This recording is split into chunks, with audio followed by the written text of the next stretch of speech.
Tivemos um tempo em que felicidade deixou de ser apenas um tema filosófico e subjetivo e passou a ser uma das principais temáticas discutidas a nível social, econômico e urbano do século XXI. Mas vocês devem estar se perguntando por que razão isso está acontecendo agora? Por que governos, empresas, cidades em todo o mundo falam tanto em bem-estar, qualidade de vida e felicidade? Eu sou o professor Elvis Ney Camargo Conceição e quero partilhar com vocês algumas dessas razões, embora de forma breve, porque nós temos um tempo relativamente limitado, mas eu tentarei ser o mais claro, o mais objetivo possível para que a gente possa pelo menos introduzir esse tema. É óbvio que as outras palestras do nosso evento complementarão esta reflexão e nos possibilitarão ter uma visão mais abrangente, mais ampla, que é o propósito que o Smart City, Happy City World Summit 2025 está nos oferecendo. Eu quero iniciar agradecendo, dizendo que é uma grande satisfação estar participando com vocês. Infelizmente, eu não pude estar presencialmente em Salvador, mas preparei essa gravação para ajudar-nos a compreender um pouco mais sobre essas razões que justificam todo esse movimento global em prol do bem-estar e da felicidade. Eu quero também reforçar que esta mudança abre inúmeras oportunidades, tanto a nível pessoal, pois nos permite um pouco mais de autoconhecimento e de consciência sobre o nosso estado de vida, como também para negócios e para cidades. A primeira razão que eu separei para que a gente pudesse abordar é que a felicidade tornou-se um indicador global de desenvolvimento. É isso. Não só um indicador global de desenvolvimento, mas com uma contribuição muito positiva para a criação de políticas públicas. Durante muito tempo, a gente sempre utilizou como padrão de progresso das nações o produto interno bruto, capacidade de produção, basicamente que avalia condições econômicas, variáveis econômicas. No entanto, muitas pesquisas começaram a identificar que, quando comparado à evolução do PIB de determinadas nações, esse aumento, esse progresso econômico não resultava em aumentos do bem-estar. Então, se percebeu que haveria necessidade de investigar mais profundamente quais eram esses outros fatores que poderiam, o que estavam impactando no nível de bem-estar das suas populações.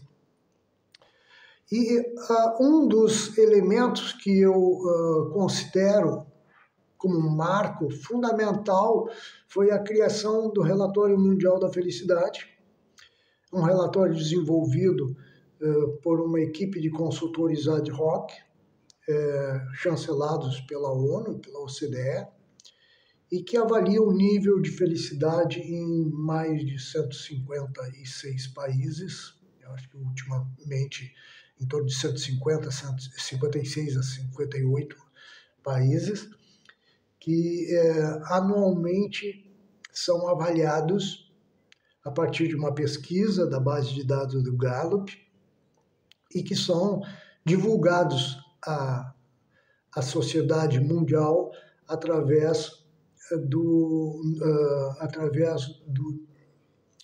Relatório Mundial da Felicidade, né, do World Happiness Report, todos os dias 20 de março, que é considerado o Dia Internacional da Felicidade. Este relatório ele é apoiado e construído a partir de uma investigação bem robusta. Ele analisa vários fatores, como o PIB per capita, a percepção de autonomia e liberdade que as pessoas têm para tomar decisões sobre as suas próprias vidas, os níveis de expectativa de vida saudável, os níveis de generosidade das sociedades, a percepção de corrupção que as pessoas têm sobre as suas instituições, empresas, governos, enfim, e o capital social, que é nada mais do que a confiança que as pessoas têm, que se elas passarem por necessidades, por adversidades, elas poderão contar com alguém, seja com o governo, seja com a sua própria comunidade ou até mesmo com os amigos e família. O capital social vem sendo considerado um dos fatores-chave para essa percepção de felicidade. E existem também outros fóruns, outros elementos, e eu destacaria o Better Life Index da OCDE, os resultados da própria European Social Survey, que avaliam com mais precisão as mudanças de valores na sociedade europeia. Quase todos eles chegam a uma conclusão, que sociedades mais felizes tendem a ser mais seguras, mais produtivas, mais saudáveis e, obviamente, mais sustentáveis. Um outro fator que eu separei como razão é que a ciência tornou a felicidade mensurável. Eu destacaria aqui, com o avanço da psicologia positiva, a felicidade deixou de ser apenas uma percepção, uma opinião, e passou a ser medida, estudada e explicada.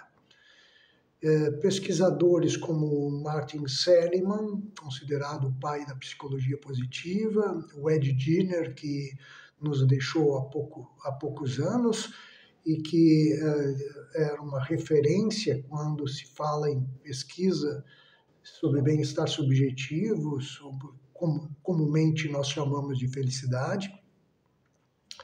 A pesquisadora Sonja Lyubomirsky também, o Mihaly, vários outros pesquisadores e estudiosos que se dedicam a entender quais são os comportamentos, quais são as atitudes que fazem com que as pessoas se considerem mais felizes e potencializem também este nível de felicidade nas suas ações do dia a dia.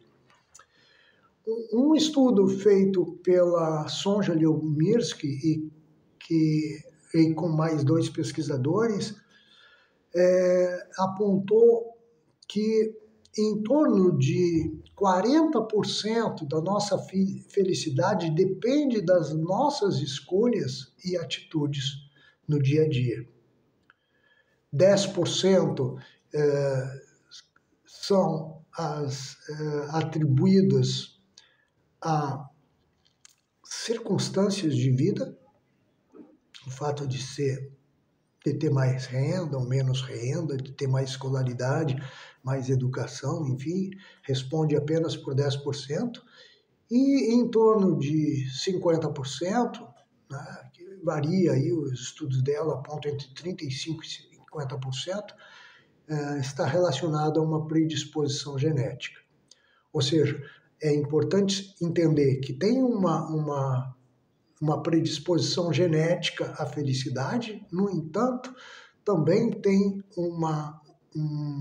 um grande percentual que está nas nossas mãos.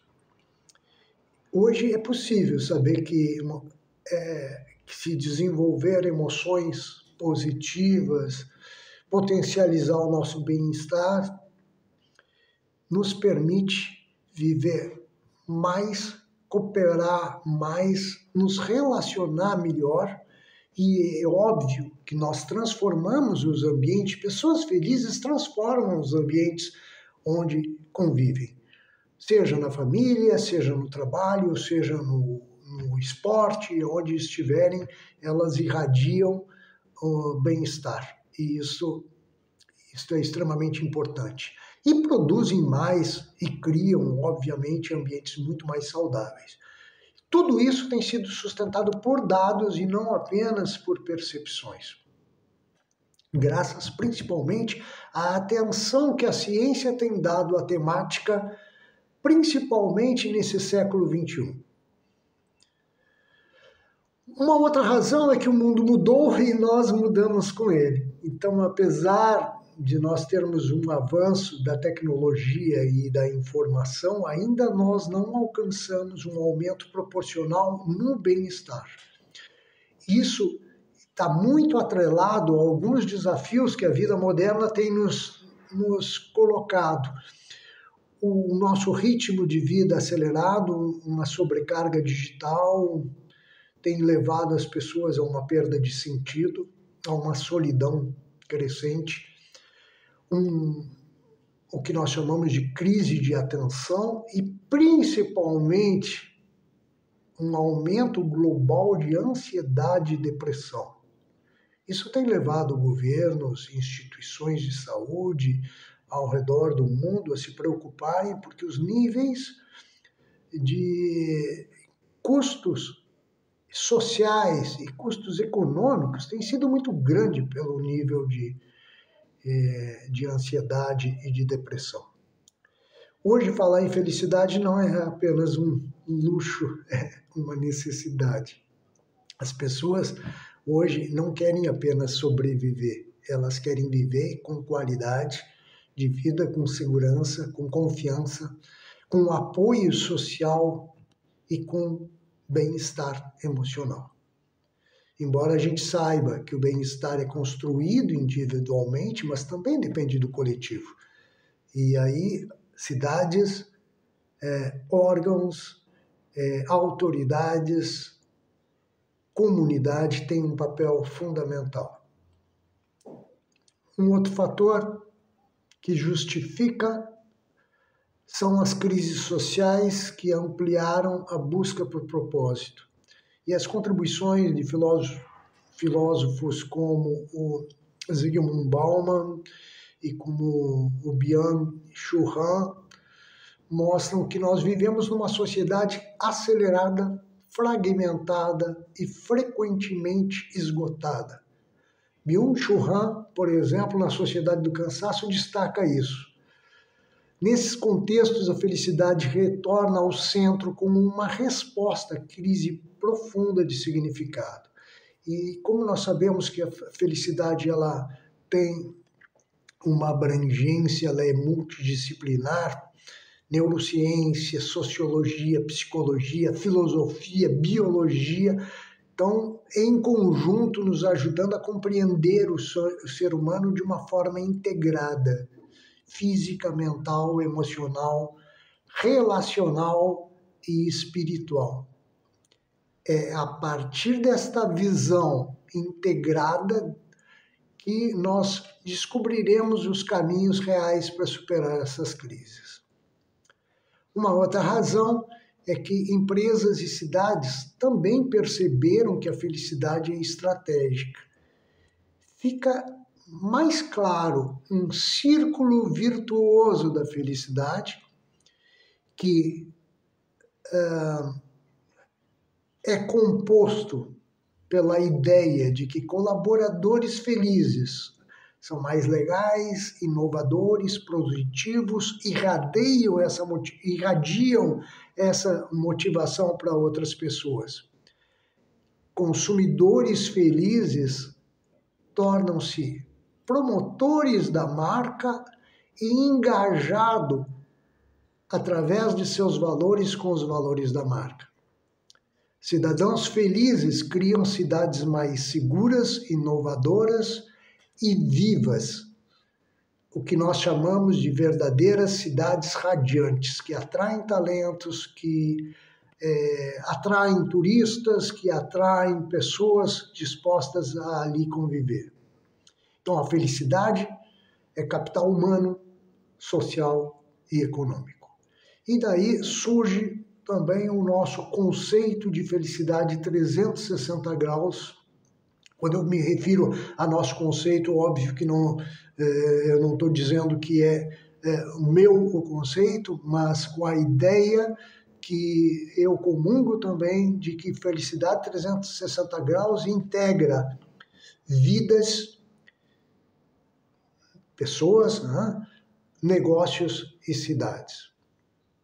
Nós reconhecemos de forma integral, gerando um círculo virtuoso, onde o bem-estar emocional é fundamental, mas tem que estar integrado ao bem-estar físico, ao bem-estar espiritual, porque nós precisamos entender que nós somos, que temos uma conexão com algo maior, independente de crenças religiosas, que bem-estar emocional tem que estar interligado à saúde relacional e também ao sentido de propósito.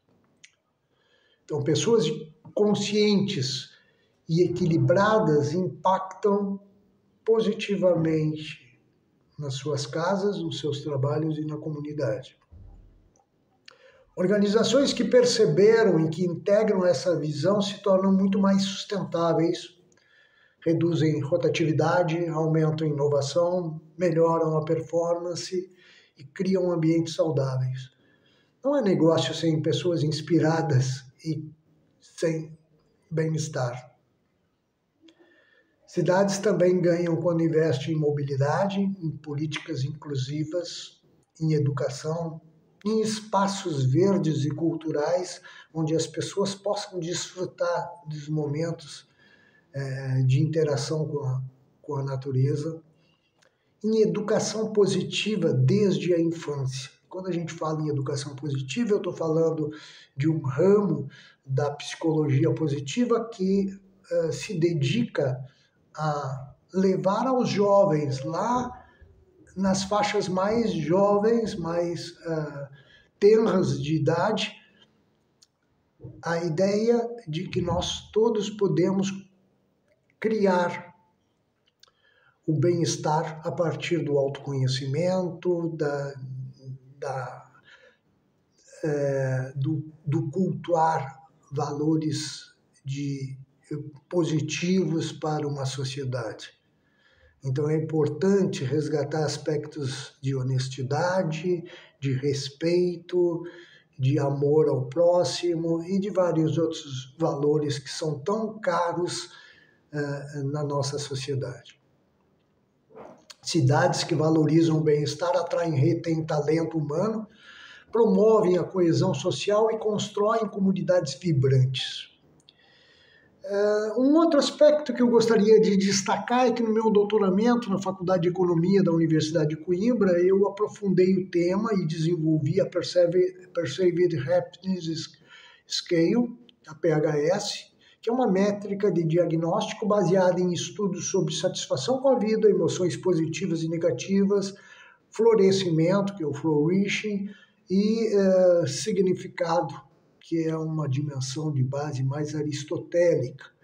Eu, a partir da PHS, criei o People and Happiness, programa de felicidade das organizações, que utiliza o diagnóstico para implementar ações concretas de desenvolvimento humano, de cultura positiva e de bem-estar organizacional, em que nós acompanhamos ao longo de um ano, com possibilidade de continuidade ao longo do tempo, do acompanhamento do bem-estar das pessoas e é óbvio que com o cruzamento com os resultados organizacionais.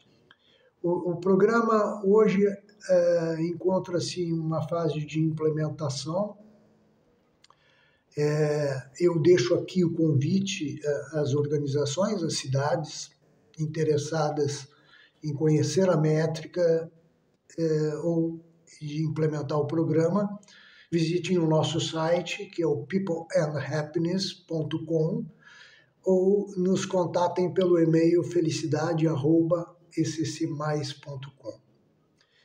Eu agradeço profundamente a organização do Smart Cities Happy Citizen World Summit 2025, pela oportunidade de partilhar, ainda de que forma breve, um pouco sobre as razões que levam a falarmos sobre felicidade, a falarmos tanto sobre felicidade no mundo atual e, principalmente, o que nós podemos fazer em termos de felicidade 360 graus para que nós potencializemos o bem-estar das pessoas dentro dos ambientes que convivem. Fico verdadeiramente feliz por contribuir, mesmo que modestamente, para que possamos compreender um pouco mais que sim, é possível construir uma sociedade melhor e transformar o nosso mundo num lugar melhor. Muito obrigado. Fiquem com Deus.